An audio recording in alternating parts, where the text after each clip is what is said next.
Kayo yung nag-akusa. So kayo ang dapat mag-prove sa the burden of proof doon sa accuser. Yan ang tama ang sabi sa batas. Kung kayo nagdududa, i-prove ninyo yung pagduda ninyo.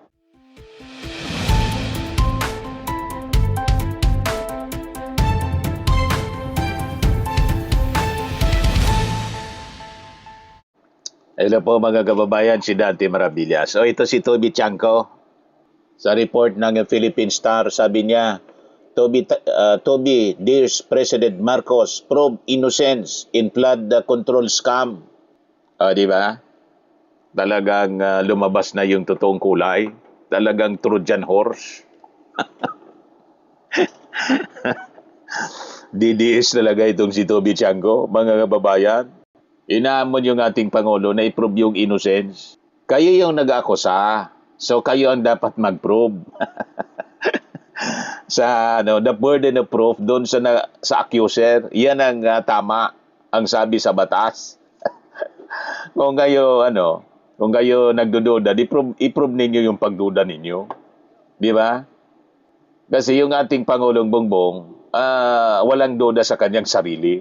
Siya mismo yung nag-utos ng pagpapaimbestiga, mga kababayan, sa flood control scam. Sabi nga ng ating Pangulo, kung ako niya yung sangkot, bakit ko gagawin? Kung racket ko yan, bakit ko ipapatigil yung racket ko? Common sense. Diba, mga kababayan? Bakit ko niya sisirain? Yun pala yung term ng ating Pangulo. Bakit ko niya sisirain kung racket ko yan? Sisirain ko yung racket ko? Bakit ko gagawin yon? So ito, mga kababayan, talagang lumantad na si Toby Chanco na binabansagan na Trojan horse, mga kababayan.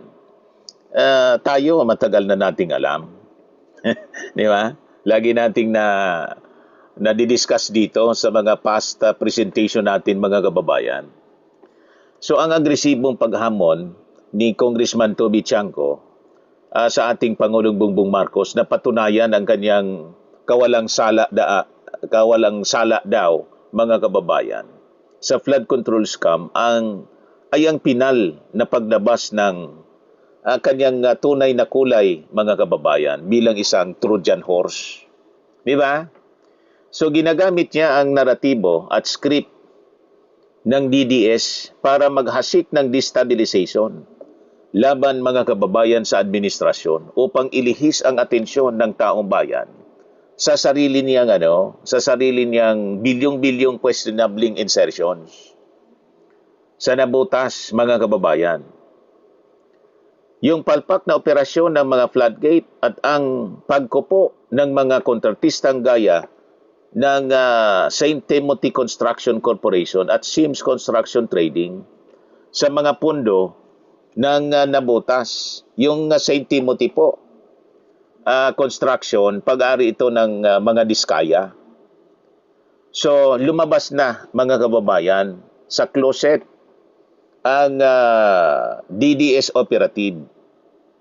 So, matagal nang nagkukunwaring neutral o alyado ng ating Pangulo, ito pong si Toby. Ngunit ngayon, tuluyan na siyang lumabas. Yung tunay na kulay, pinakita na niya at tahasan na niyang hinamon yung ating Pangulong Bongbong Marcos na tapusin ang laban. So ang pagpilit niya kay President Bongbong Marcos na maglabas ng ebidensya laban sa sarili nitong mga kaalyado ay alatang kopya sa script ng Kampong Duterte upang unti-unting gibain ang credibility, mga kababayan, at tiwala ng publiko sa administrasyong Marcos. So, logically, hindi maaring maging epektibong tagapagsulong ng katapatan ang isang mambabatas po na may malaking isyong itinatago sa sarili niyang bakuran. So, kung talagang seryoso itong si Toby, mga kababayan, sa paghahanap ng hustisya sa flood control issue, dapat siya ang unang magpa-audit sa bilyon-bilyon, mga kababayan, na pondong ibinuho sa kanyang distrito. sa nabutas po. So ang selective outrage o ang pagpili lang ng kung sino ang aatakihin ay nagpapakita po na ang layunin niya ay hindi hustisya kundi purong mga pamumulitika. Sa ilalim mga kababayan ng Anti-Graft and Corrupt Practices Act, yung itong Republic Act number 3019, saka yung Republic Act 6713, yung Code of Conduct, ang bawat opisyal ay may legal na pananagutan sa bawat pisong pundo na pinapasok sa kanilang distrito. Ganon po yon. Hindi maaring magugas kamay po itong si Toby sa pagsasabing hindi siya kontraktor.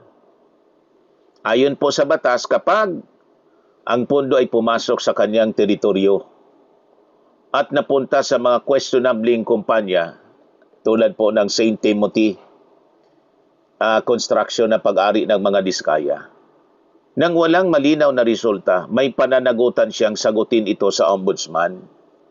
Sa halip na gumawa ng ingay sa media, sige po pa-interview. Ikot ng ikot mga kababayan itong si Toby Chanco. So, ano yung resibo dito ng bilyon-bilyon na pondo ng insertions mga kababayan? Una yung 5.97 billion flood funds mula 2023 hanggang 2025. Ang nabutas ay nakakuha po based on records ng kabuang 5.97 billion na halaga ng pondo para sa mga proyekto. Sa halagang ito mga kababayan, halos 70% o 4.2 billion ang nakalaan eksklusibo po para sa mga flood control projects.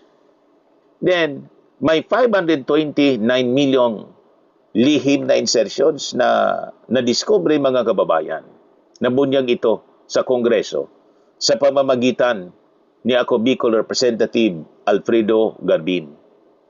Napalim daw na nagpasok si Toby Chanco ng mahigit 529 million para sa flood control sa national budget. So, may mga mga unreported na mga proyekto sa 87 flood related projects sa nabutas mga kababayan. 34 lamang po, 34 ang nakalista sa opisyal na sumbong ng Pangulo web portal. Yun ang nadiscover po. Habang ang 53 na mga proyekto na natiling unreported o hindi mahanap, missing, hindi mahanap po sa database. Ngayon, sino-sino yung mga paboritong contractors? At ano yung mga palpak na mga floodgates na nakita mga kababayan? So ang pagkupo ng St. Timothy at Sims, ayon mga kababayan mismo sa naging pahayag ni ako Bicol Party List Representative Pido Garbin, kaibigan natin, taga rito sa amin, si Pido. Ang mahigit kalahating bilyong pisong pondo ng nabutas ay dinala at ibinagsak sa St. Timothy Construction Corporation na pagmamayari mga kababayan ng mag-asawang Diskaya. At saka yung Sims Construction Trading, lahat ito na pangalanan ng ating Pangulong Bongbong Marcos na mga top 15 contractors na sangkot po dito sa anomalya ng flood control scam. So ang dalawang kumpanyang ito kabilang po sa top 15 contractors. Naayagan po na pinangalanan ng Palasyo Malacanang at DPWH dahil sa pag-corner ng bilyon-bilyong flood control projects at pagkakaroon ng mga ghost projects mga kababayan. So ang pagpasok ng top-notch catalyst builders, isa pang paboritong kontraktor sa nabutas, itong top-notch, na nakakuha mga kababayan ng halos 15% ng mga flood control contracts sa lungsod. Sa kabila ng pagiging questionable nito sa national level. So paano nangyari yun mga kababayan? Now, dito tayo sa issue ng Tangos Tansa Navigational Gate. Bagamat ilang beses ang nang humingi mga kababayan at nag-allocate ng milyon-milyong pondo para sa maintenance, katuwang ang mga kontratistang gaya ng St. Timothy at saka Anore Construction, ang navigational gate na ito ay paulit-ulit na nasisira at hindi nagagamit ng maayos tuwing high tide. So ang kawalan mga kababayan ng maayos na pamamahala ng mga tiyangko ang dahilan gaya ng nangyayari sa ngayon. Kaya nananatiling lubog sa baha ang mga residentes ng nabutas tuwing malakas yung mga pag-ulan. So si Toby Chanko, lumalabas talaga isang Trojan horse. Ngayon lumabas na sa closet niya. Bilyon ang pondo, mga kababayan, panalo. Pero ang mga taga-nabutas, lubog pa rin sa baha at dika-dekada ng talo dahil sa bulok na pamumuno mga kababayan. Yan ang lumalabas ngayon. Tapos may lakas ng loob si Toby na i-challenge yung ating Pangulong Bongbong Marcos. Yan ang kanyang sinabi. Mr. President, you exposed the flood control mess. Now, draw the line and finish what you have started. Mr. President, you started this fight. Now, prove that no amount of money, influence, or political connection can place anyone beyond accountability. Sabi po ni Chanko. Lumantad ng tuluyan. Yung pagiging DDS niya mga kababayan ay tuluyan ng ipinakita na niya. Di ba? Malinaw na malinaw.